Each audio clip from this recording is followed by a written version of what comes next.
What is up, Rad Potential YouTube? Welcome to Phalanx Performance in St. Louis. We've got Noah and Ernie here, and the RADX7 is on the hub dyno, and we're going to see how much power this thing makes. Right now, we're set up with 9 pounds of boost just on the wastegate spring. Ernie's going to help me get a boost table and get my fuel tech all sorted out for the electronic boost controller. We're going to turn the boost up to about 14 to 15 pounds and see what this thing makes. So drop in the comments below your guesses right now. No cheating. Don't fast forward and see how much power this thing makes at the end and then comment the right number. But if you get it right, I might send you a sticker. So, Ernie, what do you think? What's the number? 9 pounds of boost right off the rip. 292. 303. I'm going to say 300 because I'm feeling optimistic today. But things looking good as usual. This is an older Dynapack 3000 hub dyno. Should be fairly accurate, fairly easy to set up and get working here, and I'm interested to see how it all works. It's nice not having to deal with strapping it down and rollers and all of that, and we're going to get a good test on the electric fan setup up here, making sure this thing stays cool even though the weather is cooperating for us today. So it's nice and chilly, good boost weather. But I'm stoked. We're going to get this thing warmed up, start making some poles.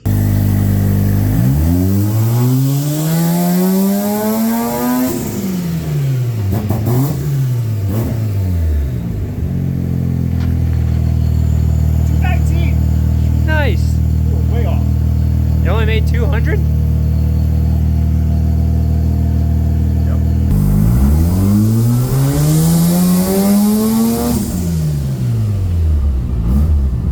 Alright guys, this thing sounds awesome, but we're only making 6 pounds of boost. And my thoughts are, previously I had my wastegate plumbed to where this port right here is on the intake manifold. So I was actually sending vacuum to my wastegate, right, if you remember from the previous video. But as you put your wastegate port closer to the compressor now, it's going to change the amount of boost that's going to push it open, right? So now I'm sending more boost pre-intercooler to the gate. So it's probably going to make less boost maybe because the gate's opening. I don't know. Yeah, because you're gonna drop a few psi. Obviously going to intercooler. I don't know, a few psi. You're gonna drop some. Yeah. There's gonna be pressure loss there. So there's going to be less help on opening the wastegate from the engine, whereas now there's more help on the wastegate opening the engine because I'm closer to the compressor. So that's why, at least in my head off the rip, I'm thinking it was making 9 pounds before, and now we're only making 6. So, but that's why we're here. We got electric boost controller to turn it back up. Yeah. So Turn it up. we made 219, 218, and 217 horsepower. So the dyno's reading very consistently. The car's running consistently. 180 foot-pounds of torque's pretty good. Yeah. It's not bad for such low boost. Yeah, and with how light the car is, it feels like it's making way more power, but when you relatively compare the speed and acceleration of cars, right? So if you drive an FD that's making 350 wheel, it probably feels a lot like this car making 250 wheel because I'm 600 pounds lighter, you know? So it's just crazy how the power to weight actually makes a bigger difference in your perceived horsepower that you feel driving on the street. So Yes. Cheap horsepower is reducing your weight. So for sure. either by yourself, good Yep. diet, or, Yeah. Either hit the gym or get out the Sawzall to go faster. Or a bunch of hole saw holes everywhere. So we're gonna get the boost controller set up and make some more rips.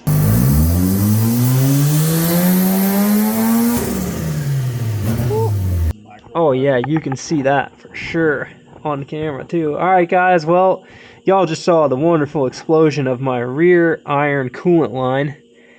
And we made a nice geyser, Yellowstone geyser of water. You can see the tear down there. After the hose clamp though, but it looks like maybe it started at the hose clamp and then tore away from it. So my nice clean engine bay and car is now covered in coolant. We'll get it cleaned up. Making 7.5 pounds of 7.5 pounds of boost though, so we're getting somewhere. I think what we made 240 horsepower. 241. 241 at 7.5 pounds, and then we're trying to get more boost yet, and coolant explosion. Not without fail, something breaks on the dyno. But Get her fixed. All right, so we've been making some poles. We can only get about 7.5 pounds of boost out of this thing, and we just figured out why. So in the fuel tech, whenever you turn on single target value wastegate boost control right here, let me find my cursor. So right here, and we set this number, we've been cranking this up, trying to get it make more boost. But what this is reading is it's actually waiting to see a wastegate pressure sensor input in order to increase or change the duty cycle to the boost controller, the MAC valve itself, to be able to up the boost. So, you know, I had to read in here. I don't have that wastegate sensor pressure, which it says it's mandatory, wired up, which is why this isn't working as we, you know, wanted it. We're not able to electronically control the boost, even though we can electronically pulse the MAC valve, right? So we're gonna throw a manual boost controller on it and try to turn it up to at least 14 to 15 pounds, see what it makes, and then I can go back to the shop and wire up this sensor so that I can still electronically control the boost. So I really want to be able to do boost control on one of those little CAN bus switch panel things with this ECU and take advantage of that. But it's just something, you know, learn every day with the new ECU. This one manages it differently, unlike any other ECU basically. So unfortunately it's not as simple as just pulsing the boost controller out there. But an old manual boost controller and it's gonna rip. Turbo Renaissance is going to save the day. Yeah, robbing parts off of an RX8 to fix the RX7. So we'll get it all wired up and make another hit.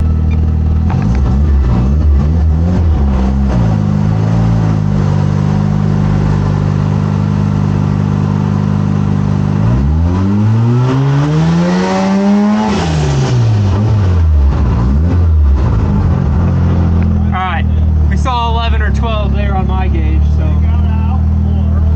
Yeah. Okay. I mean, I'm good to do another one. Okay. I just let out once I started seeing like 12 PSI just to like be a little safe, you know?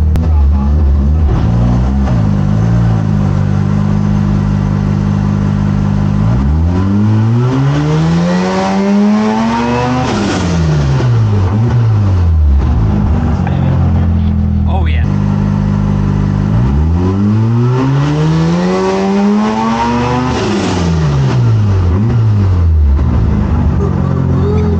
Did it make 300 yet? 97. 297.8. So close. So with the manual boost controller, oh, I think your light fell off. Something made a noise and it scared me. Right? Something fall down. I heard that. I just heard a little tick.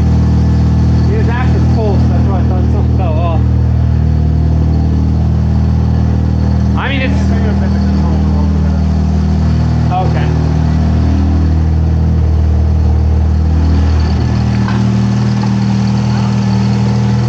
Yeah, I mean, it's still got all 6 apex seals, and I'm still making oil pressure, so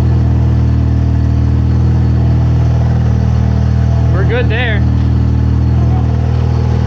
It could have just been the like this scraping on that, maybe. I don't know. Talking to myself, trying to convince myself my car's not broken, you know, so we can make more pulls. So let's see. All right, lean spike much better. Rich spike is into the 9, so I need to pull some fuel out up top. But it held 10 pounds all the way out right there. So we can put some more in it, and I'll touch up that fuel spot a little bit.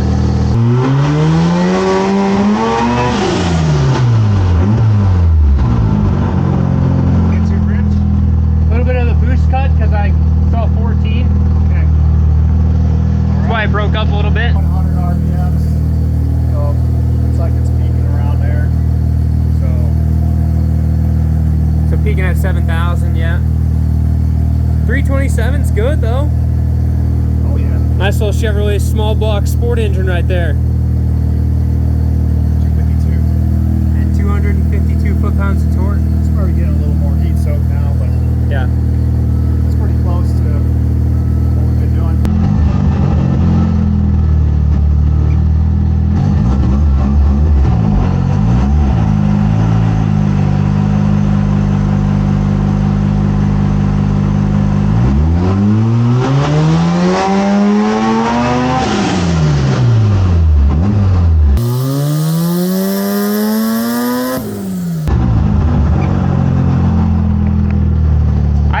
I didn't feel it hiccup at all that time. Winter, man. Yeah. Come to a dyno and tune my own car with the help of Ernie. 328 though. There you go. Picked up a little bit. Hey, we made 1,700 foot-pounds. Oh, my bad. We have to go back to that. Live wheel. I mean, that seems pretty good. I'm gonna. Same thing. It's at 170. I'm just gonna shut it off. So we can hear ourselves think. Alright guys, so we just made 326 at pull the log. So there was this weird spot in the map where it was like lean spiking. I'll take a screenshot of the map and put it on the screen right now and highlight it somehow and show it to you. But basically, like, as we were coming up into boost, it was like just peaking, this one weird thing. And I know Jacob and I noticed this little hiccup every once in a while whenever we were driving the car on the street, but it wasn't like consistently always doing it. It was just 1 out of 10 times. So we found that spot and threw some more fuel in it. It was a lean spot. I don't know why it necessarily had it, because the map looked fine. And now that lean spot is not even, I mean, there's a tiny lean spot at 2 psi, but basically we're holding in the 11s. Under boost, full load was 11.4 AFR, right at 14 pounds. So you definitely still fatten it up a little bit. Yeah. Definitely fatten that up. But that's better than that 12.9 that we had Yes. earlier, which you could feel it in the car. I don't know if in the pulls that you've seen in the video so far you can see it, but there's like it stands up, or starts to stand up, and then it feels like the engine shifts over a little bit, and it doesn't. The dyno didn't show it. The horsepower numbers didn't. Like a dip or anything. It's just so momentarily, it just, you know. I mean, on the map, my data log map, it was like, if the whole pole is this long, like say the whole pole is 3 feet, that blip was half an inch. It was so short. Yeah. But it's nice that the fuel tech, data logger picks that up. But that pole, we made 14.9 pounds of boost, and it made 326 horsepower. So if that was your guess it below. And then it didn't pull the torque on it, but I think that other run we made. And we made 255 foot-pounds of torque. That's good. Manual boost controller. And I'll get now that the base map is set up for fuel up to this boost level, I'll get the electronic boost controller wired in. And we'll just put it back on gate for now and be ready to go. 2,000 pounds, 300, we'll call that 30 horsepower. Yeah. It's a missile, man. It's a beast. So we're going to get the RX7 unstrapped and put the RX8 on the dyno after we get some lunch. So can't thank you enough for letting me bother you for half the day with this and getting this set up for me. It's fun. It's a break away from the normal stuff, and especially with a car like this. It's a good time.